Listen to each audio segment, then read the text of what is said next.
Awali, bismillahirrahmanirrahim. Assalamualaikum warahmatullahi wabarakatuh. Waalaikumsalam warahmatullahi warahmatullahi wabarakatuh. Alhamdulillah wa syukurillah wassalatu wassalamu ala rasulillah la nabiyya ba'dah. Alhamdulillah, tentunya rasa syukur harus kita selalu panjatkan pada Allah Subhanahu wa taala dengan nikmat yang tidak terhingga. Kemudian tak lupa mari kita sanjungkan salawat dan salam kepada Nabi Muhammad Shallallahu Alaihi Wasallam. Semoga salawat dan salam selalu tercurah atas beliau, keluarganya, sahabatnya, dan insya Allah kita semua.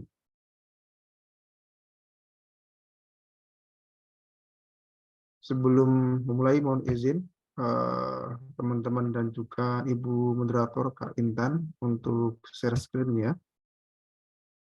Silakan, Pak.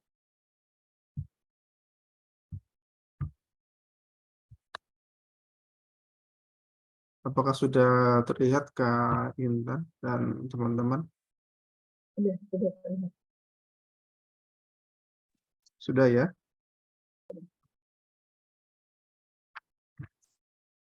Sebetulnya judul God and Kings adalah judul yang populer ya, karena dulu Nabi Musa itu juga pernah difilmkan. Bahkan beberapa nabi yang besar yang ulul azmi sebelumnya, Nabi Nuh juga pernah difilmkan. Walaupun memang versi yang diambil dalam rangkaian cerita itu berbeda-beda. Tapi sebagian besar itu mengambil dari Al-Quran dan juga Perjanjian Lama dan Perjanjian Baru, Taurat dan Injil. Nah, God and Kings, karena memang sebetulnya ini adalah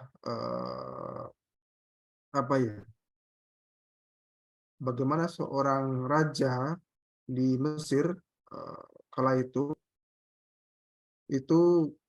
yang dikenal dengan sebutan Fir'aun itu berbuat kezaliman, bertindak semena-mena, melebihkan bangsa yang lain, kemudian juga merendahkan bangsa yang lain. Nah, bangsa Mesir waktu itu mayoritas adalah bangsa Kipti, dan memang penguasanya Mesir dan hulu balang kerajaannya, orang-orang pentingnya, para petinggi-petinggi kerajaannya berasal dari bangsa Kipti. Sedangkan bangsa yang ditindas waktu itu adalah bangsa Bani Israel. Nah, kita masuk kepada asal dan silsilah Nabi Musa alaihissalam. Nama lengkapnya sesungguhnya adalah Musa bin Imran bin Kehat bin Azer bin Lewi bin Yakub bin Ishak bin Ibrahim. Ketika dulu Nabi Yakub alaihissalam memiliki 12 orang putra. Salah satunya adalah Nabi Yusuf alaihissalam. Kemudian ada juga Benjamin, salah satu saudara Nabi Yusuf ya. Ketika Nabi Yusuf kemudian dibuang oleh saudara-saudaranya dan kemudian diselamatkan oleh para rombongan dari kerajaan Mesir dan kemudian dibesarkan di dalam istana Fir'aun di Mesir. Kemudian beranjak Nabi Yusuf ketika sudah dewasa, kemudian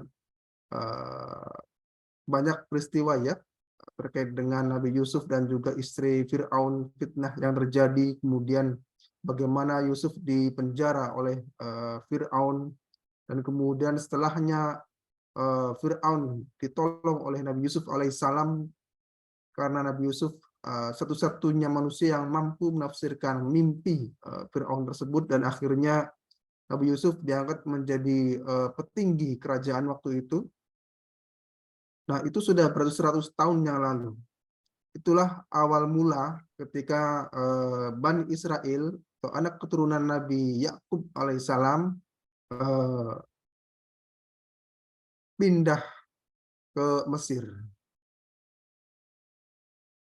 Nah, kemudian dari semenjak zaman Nabi Yusuf sampai dengan mengajak saudara-saudaranya untuk semuanya pindah ke Mesir, Nabi Yakub itu kan memiliki 12 orang anak. Salah satunya adalah Yusuf dan Benyamin. Nah, dari 12 anak itu kemudian muncullah 12 suku Bani Israel. Menjadi 12 suku ini ya di Bani Israel. Nah, itu dari zaman Nabi Yusuf sampai dengan zaman mulai atau mendekati kelahiran Nabi Musa alaihissalam itu sudah beratus-ratus tahun. Dan bangsa Mesir lupa bahwasanya dulu bangsa Israel lah lewat Nabi Yusuf yang telah menyelamatkan bangsa Mesir dari malapetaka kekeringan yang berpanjangan, di mana waktu itu bangsa Mesir dilanda masa yang penuh gemah ripah loh Cinawi, bahasanya itu subur ya, 7 tahun, selama 70 tahun, dan kemudian setelahnya 7 tahun berikutnya bangsa Mesir dilanda kekeringan yang sangat panjang. Nah, Raja Mesir Fir'aun, dan kemudian tentunya Fir'aun zaman dengan Nabi Musa dengan Fir'aun dengan di zaman Nabi Yusuf itu sudah berbeda, sudah bercucuk dan berbuyut, sehingga mereka lupa bahwasanya bangsa Israel lah lewat tangan Nabi Yusuf, bangsa Mesir pernah diselamatkan beratus-ratus tahun yang lalu.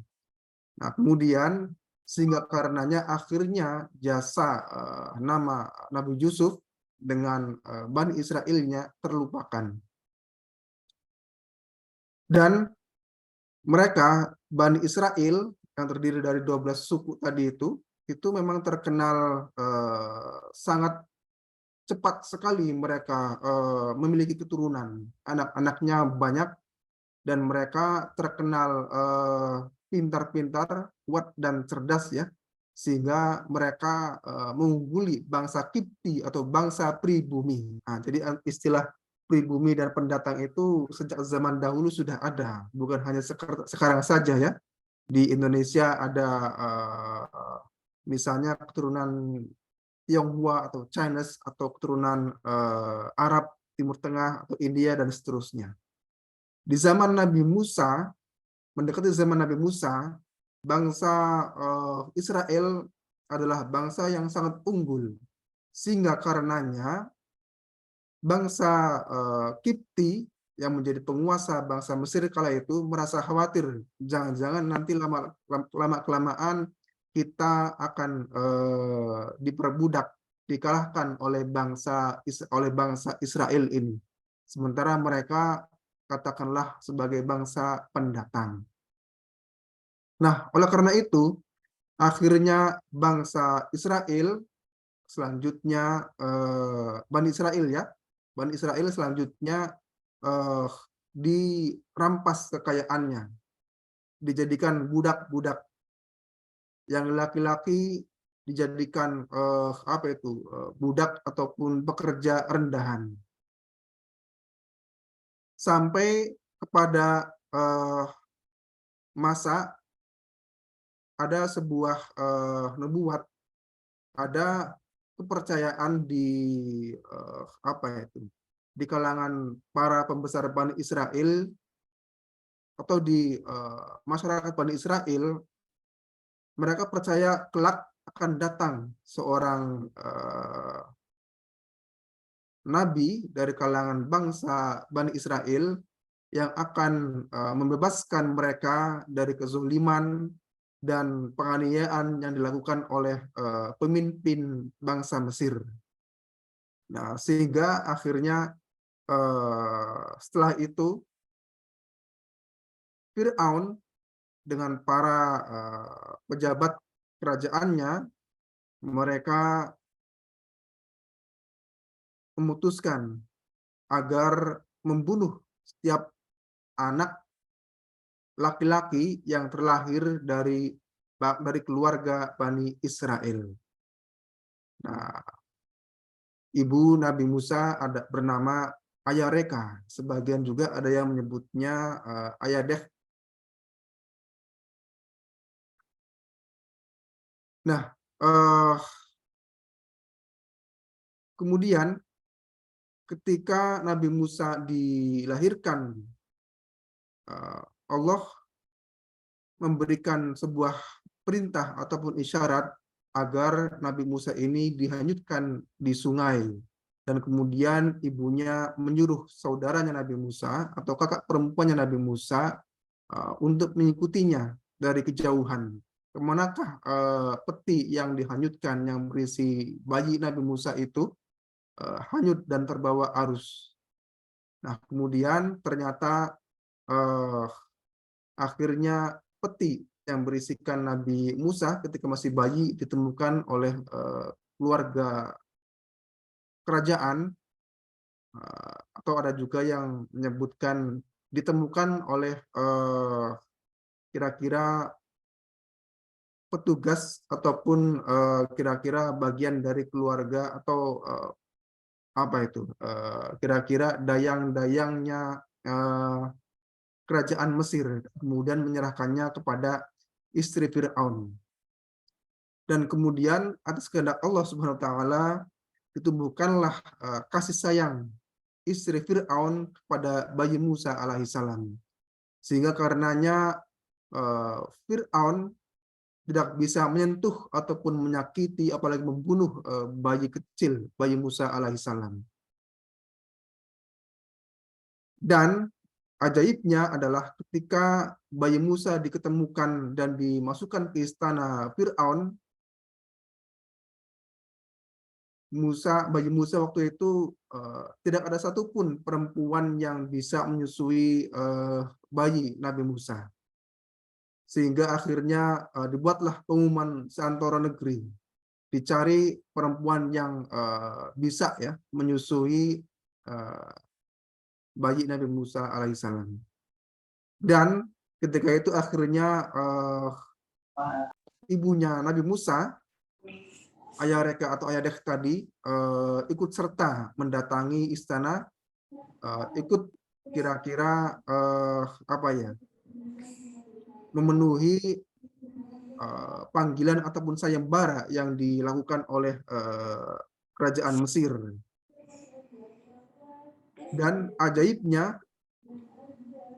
hanya kepada ibunya yang asli, pada ibunya Nabi Musa yang asli, Nabi Musa ini hanya mau menyusu. Nah, sesuai dengan janji Allah kepada ibunya Nabi Musa bahwasanya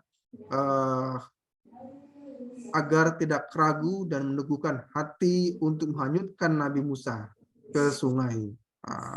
Dan ternyata setelah itu bayi Nabi Musa dipertemukan kembali dengan ibunya yang asli. Dan ketika ibunya Nabi Musa diminta untuk tinggal di istana, ibunya Nabi Musa berkata, aku adalah wanita yang memiliki keluarga, dan keluargaku tentu saja harus aku urus. Sehingga karenanya akhirnya bahkan Nabi Musa itu diperbolehkan dibawa oleh ibunya Nabi Musa yang asli ke rumahnya. Malah ditambahkan pengamanan, dikawal, diberikan hadiah, dan juga berbagai macam kemewahan eksklusif yang diberikan oleh Fir'aun kepada Musa dan ibunya. Nah, karena memang Nabi Musa ini lahir di tahun pembantaian. Jadi setelah bertahun-tahun Bani Israel, bayi yang lahir dari Bani Israel itu dibunuh semuanya, bayi laki-lakinya itu. Ketika Nabi Musa lahir itu di tahun pembantaian. Karena saking lamanya Bani Israel bayi laki-lakinya dibunuh ya, bangsa Kipti itu bangsa Mesir yang asli itu khawatir ini jangan-jangan nanti buruh-buruh kita, budak-budak kita, pekerja kasar kita yang dari Bani Israel yang biasa dilakukan oleh Bani Israel itu lama-lama nanti kita yang harus melakukan, anak keturunan kita yang akan melakukan. Karena khawatir bangsa Bani Israel kaum laki-lakinya itu semakin sedikit. Karena itu tadi bangsa Kipti khawatir ya.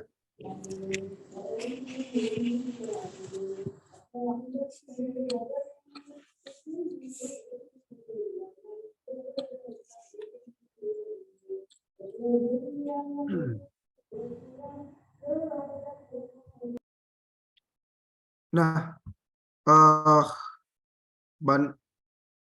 Nabi Musa lahir di tahun pembantaian, sedangkan Nabi Harun itu lahir di tahun kelonggaran. Jadi setelah sekian tahun bayi keluarga Bani Israel laki-laki, bayi laki-laki itu dibunuh semuanya. Nah, akhirnya mereka membuat kelonggaran. Setahun bayi laki-laki yang lahir itu dibunuh semua yang dari Bani Israel, dan kemudian setahun berikutnya bayi laki-laki dari Bani Israel itu dibiarkan hidup. Nah, setahun berikutnya kemudian dibunuh semua setiap bayi laki-laki dari Bani Israel dan seterusnya bergantian. Nah,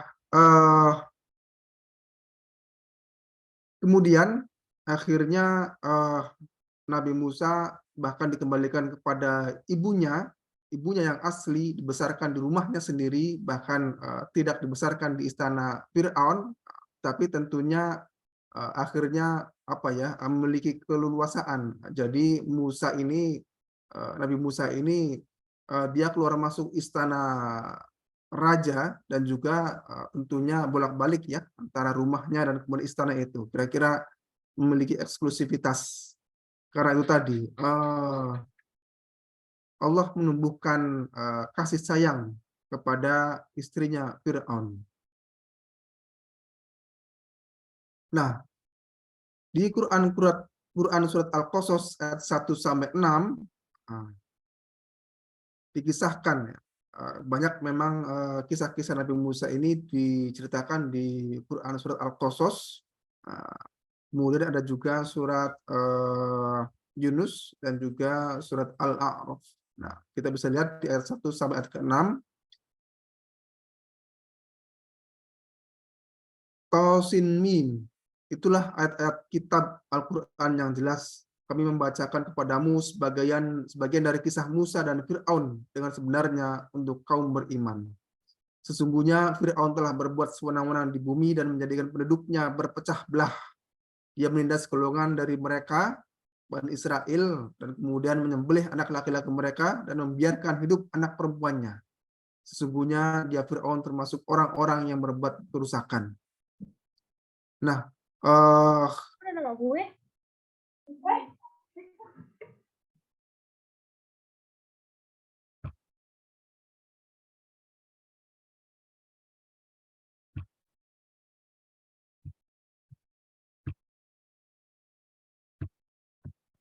dan kemudian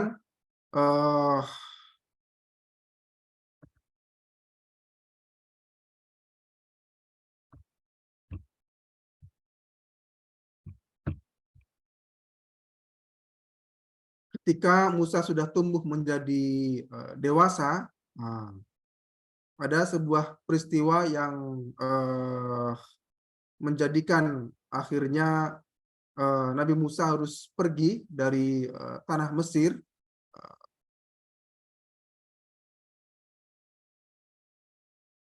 Kemudian dia mengasingkan diri ya, karena khawatir ya, ada kekhawatiran dia akan dihukum. Suatu ketika ada seorang pemuda Bani Israel berkelahi dengan pemuda dari bangsa Kipti ya, atau pribumi lah bahasanya ya. Itu kemudian pemuda Bani Israel tadi, karena dia tahu ini Musa ini dia orang kesayangan Ratu Mesir, dan kemudian dia juga Musa ini berasal dari Bani Israel, sehingga akhirnya pemuda yang sedang berantem dengan pemuda Mesir tadi itu meminta tolong Musa untuk membantunya. Dan kemudian akhirnya Musa pun memukul pemuda Mesir tadi.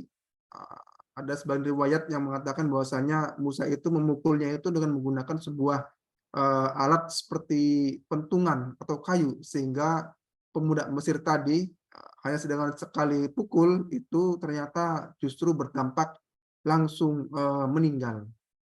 Nah, setelah itu Musa yang sudah menjadi seorang pemuda merasa ketakutan, khawatir bahwasanya dia akan dihukum karena telah membunuh salah satu pemuda bangsa Mesir. Nah, kemudian dia pergi mengasingkan seorang diri. Dia pergi berjalan kaki berhari-hari sampai ada yang mengatakan ketika Musa baru pertama meninggalkan Mesir itu dalam keadaan yang ini ya sehat, tentunya apa ya, tidak kekurangan kelihatannya, kan namanya orang ini ya, bagian dari keluarga yang dianggap sebagai bagian dari keluarga kerajaan Mesir waktu itu, terlihat sehat ya, tapi kemudian ketika dia sampai sudah berhari-hari di sebuah tempat yang bernama negeri Madian waktu itu dia dalam keadaan yang kurus kering, bahkan menurut cerita terompah ataupun sendal yang dia kenakan itu sampai terlepas dengan sendirinya karena saking kurusnya.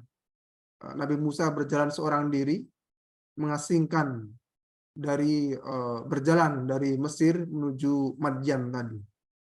Nah, kemudian singkat cerita Nabi Musa berteduh di bawah pohon. Ini menurut mayoritas ahli sejarah, Nabi Musa berteduh di bawah pohon dan kemudian dekat dari pohon itu ada sebuah sumur di mana ada dua orang gadis, anak perempuan yang selalu mengambilkan air untuk hewan-hewan ternaknya.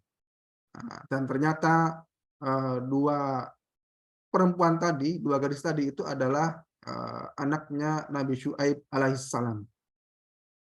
Ada juga sedikit ya, hanya sekedar sedikit saja ahli sejarah yang mengatakan itu hanya Syuaib nama yang lain saja, bukan Nabi Syuaib maksudnya. Tapi mayoritas menyatakan itu adalah Nabi Syuaib. Dan kemudian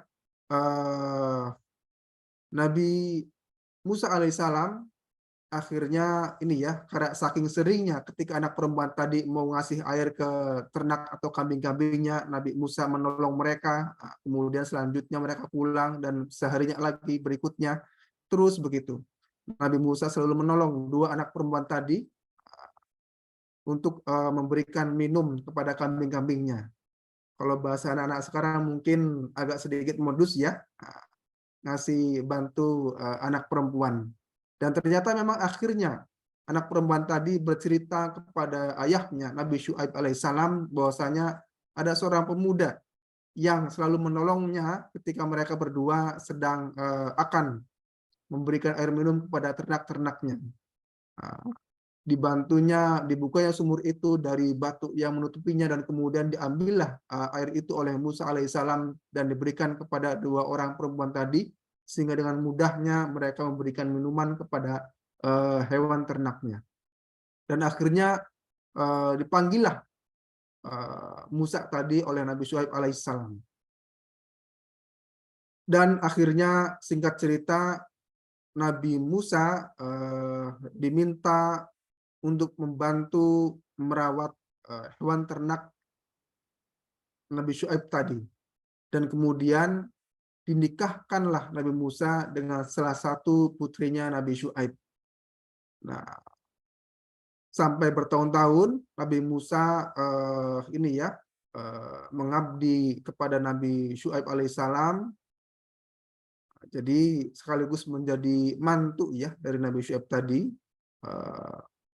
Mayoritas mengatakan segenap 10 tahun Nabi Musa membersamai Nabi Syuaib.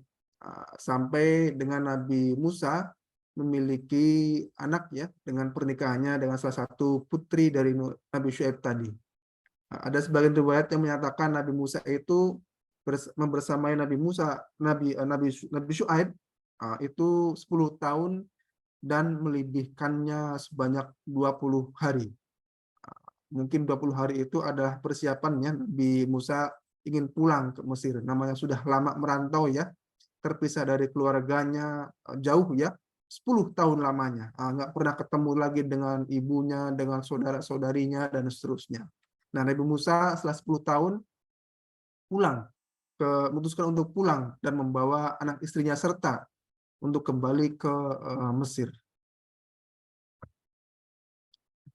Nah, ketika di perjalanan pulang itulah Nabi Musa mendapatkan perintah nubuatnya.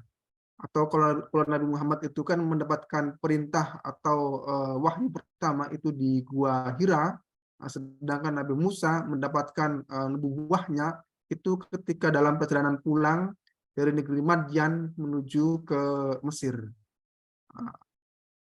Dikatakan waktu itu dia melihat sebuah api di lereng gunung, kemudian apa itu?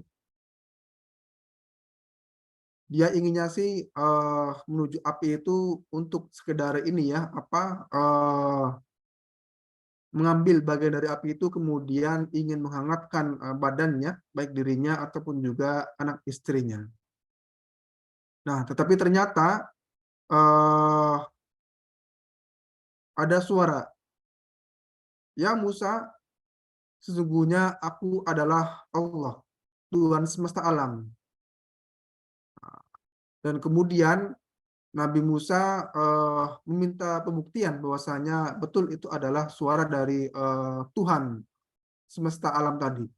Nah, kemudian suara itu meminta Musa untuk melemparkan tongkatnya, nah, sehingga akhirnya tongkat Nabi Musa itu setelah dilempar berubah menjadi ular, bergerak-gerak ya. Nah, kemudian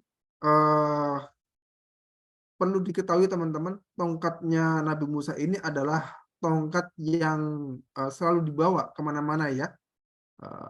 Bahkan sebelum nubuat didapatkan oleh Nabi Musa alaihissalam. Tongkatnya Nabi Musa ini seringnya dipakai untuk membantunya mengambilkan daun-daun dan diberikan pada hewan ternak yang dirawatnya atau hewan ternak milik Nabi Syuaib. Nah, ada sebagian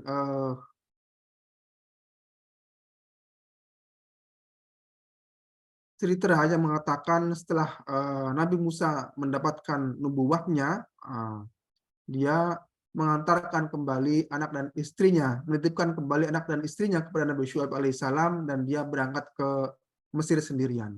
Tapi ada pula yang menyatakan anak dan istrinya tetap dibawa pulang ke Mesir beserta pula dengan hewan ternak ya. Jadi bukan hanya sekedar Nabi Musa dan anak istrinya saja yang pulang, tapi juga berikut dengan Nabi Musa diberikan bekal berupa hewan ternak oleh Nabi Syuaib alaihissalam yang kemudian menjadi bekal selama perjalanan pulangnya. Karena ini memang sangat jauh ya, bekalnya kambing. Beberapa puluh hewan kambing yang dibawa oleh Musa dan anak istrinya sebagai bekal perjalanan. Ketika haus, susunya bisa diperah, ketika lapar, dagingnya bisa dimakan. Karena memang jauh ya, perjalanan menuju dari negeri Madyan menuju kepada negeri Mesir tadi.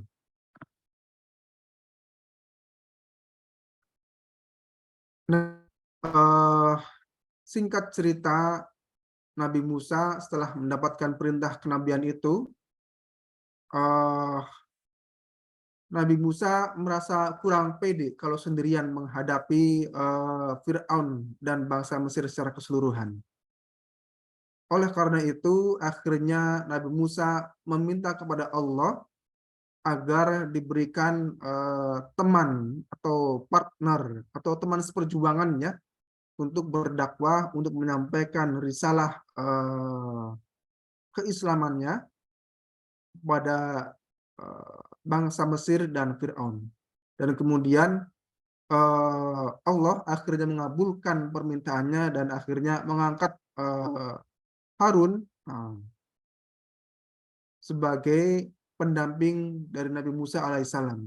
Jadi Nabi Musa dan Nabi Harun itu hidup semasa, baik ketika masih di Mesir sampai dengan ketika mereka keluar dari Mesir.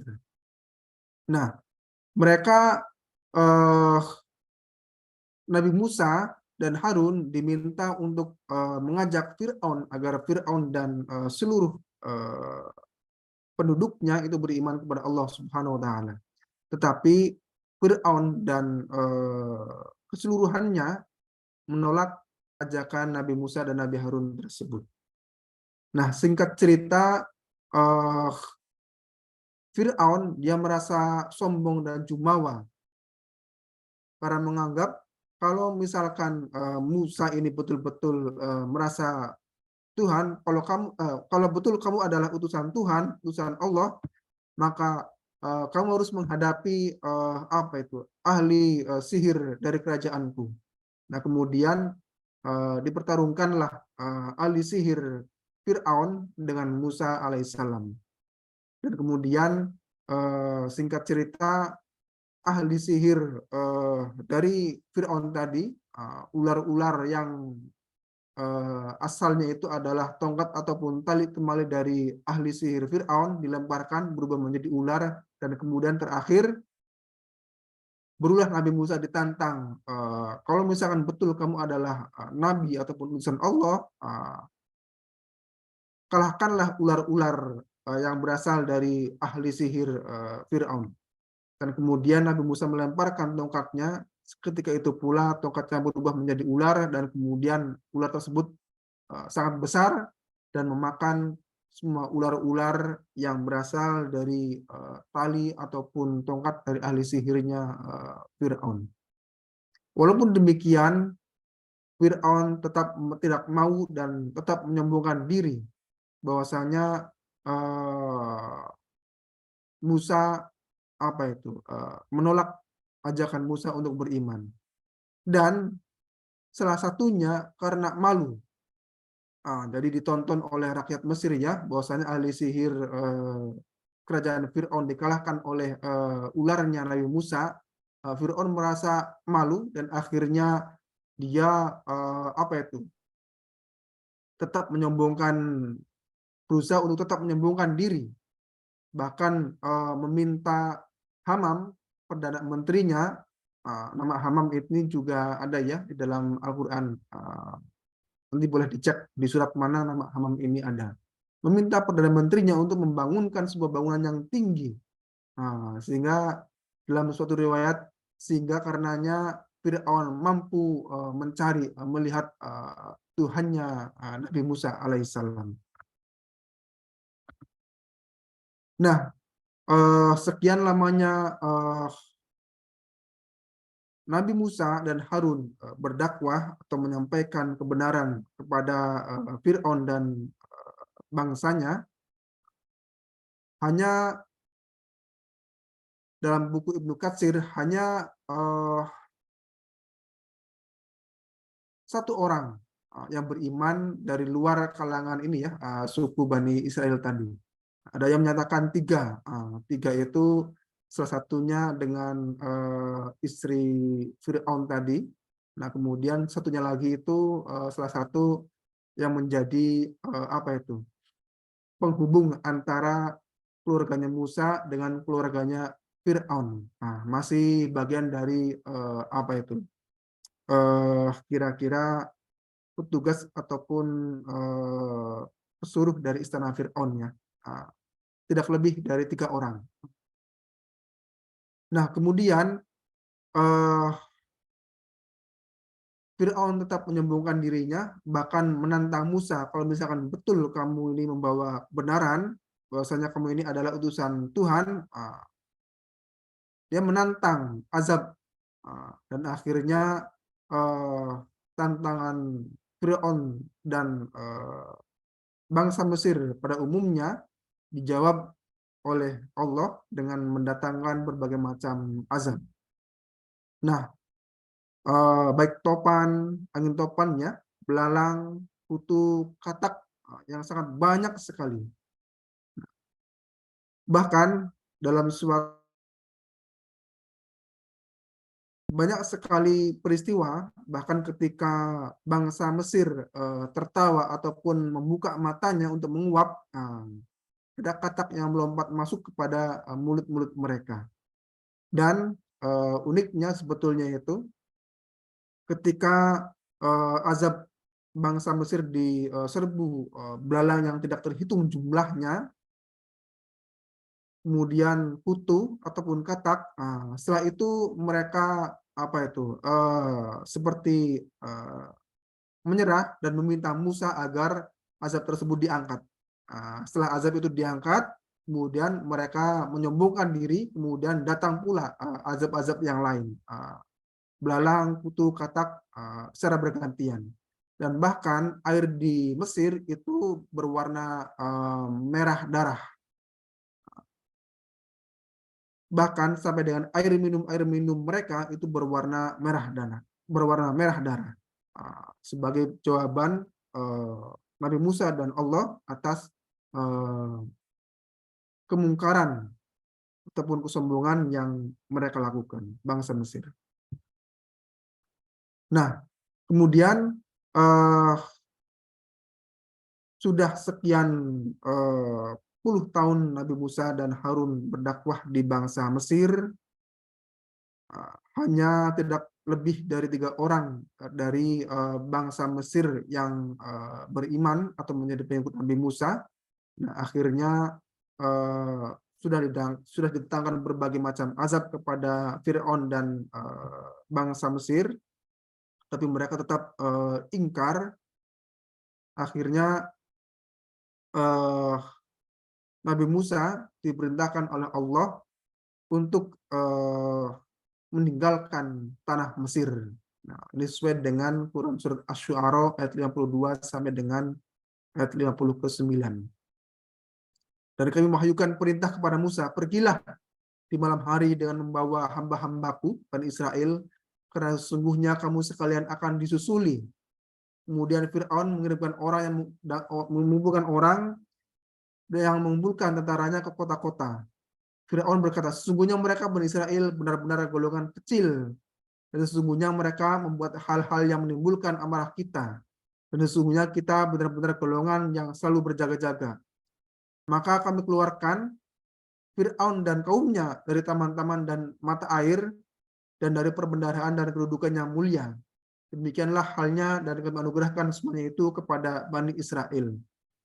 Nah, Bani Israel dengan dipimpin oleh Nabi Musa dan Harun meninggalkan Mesir di malam hari menuju Laut Merah, dan kemudian ketika di pagi hari bangsa Mesir dengan Fir'aunnya mengetahui bahwasanya ini Bani Israel sudah pergi semua. Pergi, mereka hendak eksodus ya, berpindah dari tempat yang dari tanah Mesir untuk berpulang ke tanah yang dijanjikan. Tentunya pulang ke tanah yang sekarang menjadi Palestina. Nah, kemudian Fir'aun mengumpulkan bala tentaranya dan kemudian mengejar rombongan besar Bani Israel yang dipimpin oleh Nabi Musa dan Nabi Harun. Dalam suatu riwayat, tentara berkuda yang dimiliki oleh Fir'aun untuk mengejar rombongan Bani Israel itu lebih dari 600.000 pasukan kuda, sedangkan prajurit yang berjalan kaki itu jumlahnya lebih daripada 1.500.000 orang. Sedangkan bangsa Bani Israel ketika pergi meninggalkan Mesir dipimpin oleh Musa dan Harun itu jumlahnya kurang lebih sebanyak 500 sampai 700 orang.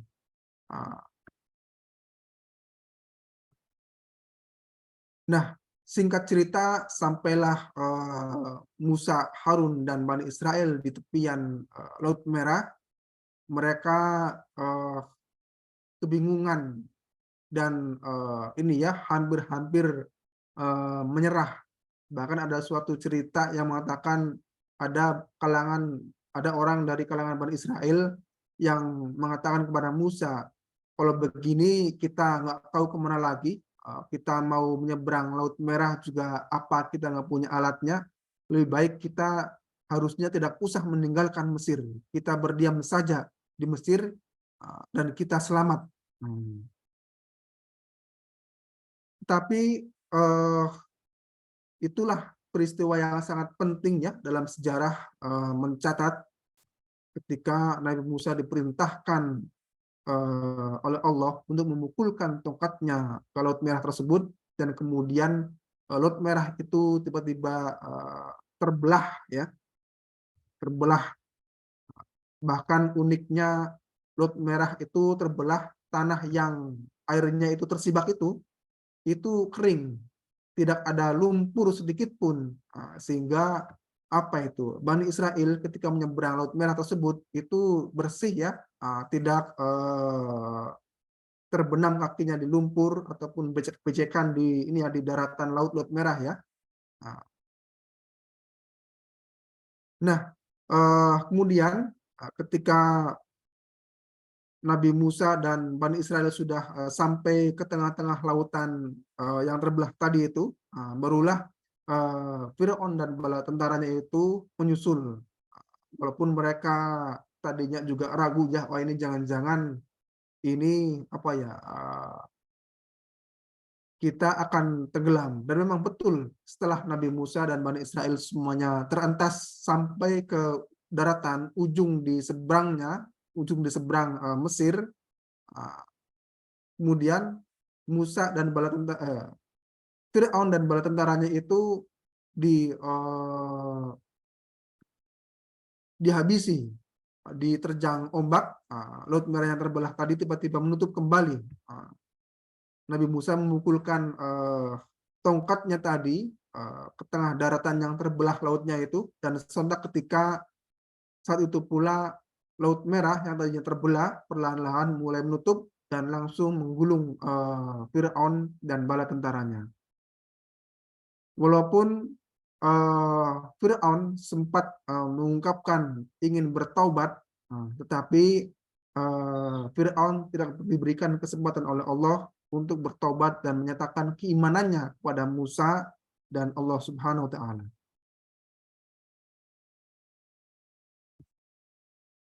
Nah, inilah bagian tahap awal yang dilakukan oleh Musa dan Bani Israel, lolos dan selamat dari kejaran bangsa Mesir, Fir'aun dan bangsanya, Fir'aun dan bala tentaranya.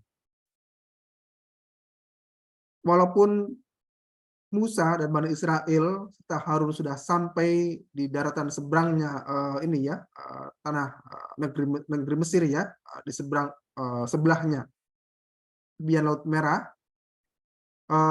sudah selamat dari kejaran Firaun dan tentaranya,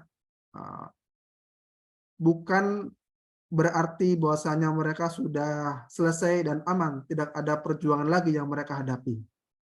Ada beberapa perjuangan yang harus mereka lewati, termasuk bagaimana mereka melanjutkan perjalanan menuju tanah yang sekarang menjadi atau bernama Palestina itu, dan kemudian cobaan dan hal apa saja yang dialami oleh Bani Israel, baik ketika Nabi Musa dan Harun masih hidup, bahkan sampai ketika Bani Israel ini dipimpin oleh Nabi yang baru setelah Nabi Musa dan Harun.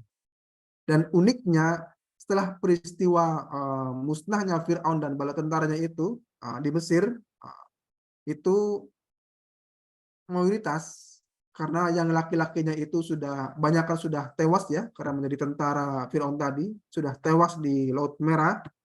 Akhirnya banyak perubahan di Mesir yang terjadi.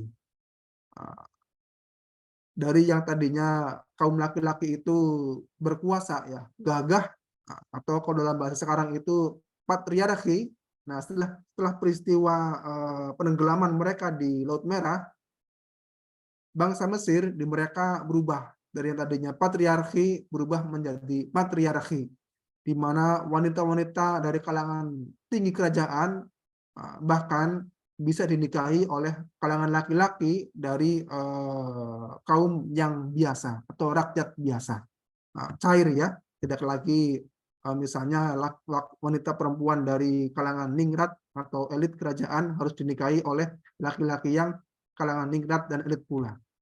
Semuanya menjadi serba cair, dan yang tadinya patriarki berubah menjadi matriarki sampai sekarang. Nah, mungkin boleh dicek untuk teman-teman yang mungkin punya keluarga di Mesir ya. Nah, di sana itu sekarang matriarki persis sama seperti misalnya di kita ya, di Pariaman di Sumatera Barat, di Padang. Matriarki, perempuan lebih dimuliakan daripada laki-laki. Atau kira-kira bahasa mudahnya, perempuan derajatnya meningkat, bahkan lebih diunggulkan daripada yang laki-laki. Nah, kemudian bagaimanakah Bani Israel ketika mereka sudah selamat dari pengejaran Fir'aun dan bala tentaranya sampai di negeri seberang, dan kemudian struggle atau cobaan dan tantangan apalagi yang akan mereka dapatkan sembari mereka ini ya meneruskan eksodus mereka dari Mesir menuju ke tanah yang dijanjikan, ke tanah yang sekarang kita kenal sebagai tanah Palestina. Nah, saya kira sampai di sini. Untuk selanjutnya, kisah selanjutnya kita akan dengarkan besok pagi kelanjutan dari Nabi Musa dan Harun membawa atau eksodus Bani Israel dari Mesir menuju tanah yang dijanjikan. Kurang lebihnya mohon maaf.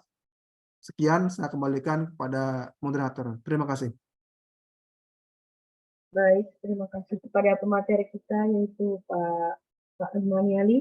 Selanjutnya kita buka sesi tanya jawab untuk partisipan yang hadir pada Zoom ini, dipersilakan untuk bertanya. Sebelumnya, bagi yang off cam, silakan on cam terlebih dahulu. Dibuka pertanyaan bagi yang ingin bertanya mengenai tentang kisah Nabi Musa. Ya, Siti Khalifah ingin bertanya. Oh enggak, on mic aja.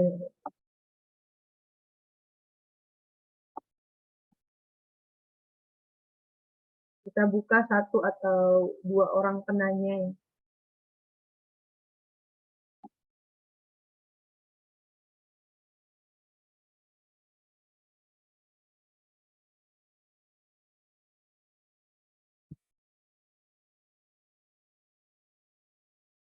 Tidak ada pertanyaan? Kalau belum ada, Ibu moderator, mohon izin saya menambahkan sedikit ya. Bagaimanapun pula cerita Nabi Musa ini tidak akan terlepas dari cerita bagaimana sejarah Bani Israel atau yang kita kenal sekarang menjadi bangsa Yahudi. Betul bahwasanya mereka itu adalah bangsa yang menjadi pilihan Allah Subhanahu wa taala, di mana mereka juga merupakan keturunan Nabi Ibrahim alaihissalam dari garis Ishak dan Yakub alaihissalam, dan kemudian mereka dilebihkan. Jadi bangsa Yahudi itu memang dilebihkan, memiliki kelebihan dibandingkan dengan bangsa-bangsa yang lain. Entah itu kekuatan fisiknya, entah itu kecerdasannya, entah itu bagaimana mereka beranak dan berketurunan, dan seterusnya. Bahkan cerita apa itu? Mungkin teman-teman yang pernah mendengar ada cerita Samson and Delilah itu. Menurut cerita itu adalah salah satu keturunan dari Bani Israel. Itu kalau cerita yang asli ya, bukan Samson, apalagi Samson Betawi yang diperankan oleh Benyamin Sueb ya, tidak. Tetapi aslinya adalah keturunan Bani Israel. Nah, kemudian kecerdasannya. Seperti kita ketahui, banyak sekali filsuf-filsuf ataupun kira-kira ilmuwan-ilmuwan yang berasal dari keturunan Bani Israel. Termasuk siapa itu? Albert Einstein itu adalah salah satu keturunan Bani Israel atau bagian dari yang sekarang menjadi bangsa Yahudi. Nah, tetapi itu dulu ya, kita pada cerita besok hari kita akan mengetahui kenapa bangsa Israel misalnya sekarang walaupun mereka tetap menjadi penguasa dunia secara ekonomi, yang menemukan model uang kertas itu adalah Bani Israel, orang Yahudi. Yang pintar berdagang itu adalah Bani Israel, orang Yahudi. Mark Zuckerberg itu juga bagian dari mereka, bagian dari ini ya, Bani Israel. Nggak tahu dari garis suku yang mana, apakah suku bagian dari suku misalnya dari garis Nabi Yusuf, dari Benyamin, ataukah dari yang mana? Nah, kita nggak tahu. Nah, mereka tetap menjadi penguasa dunia. Kita nggak tahu kapan, entah mereka nanti apa itu bisa dikalahkan oleh bangsa ataupun umat yang lain. Saya kira tambahnya begitu, Ibu Moderator.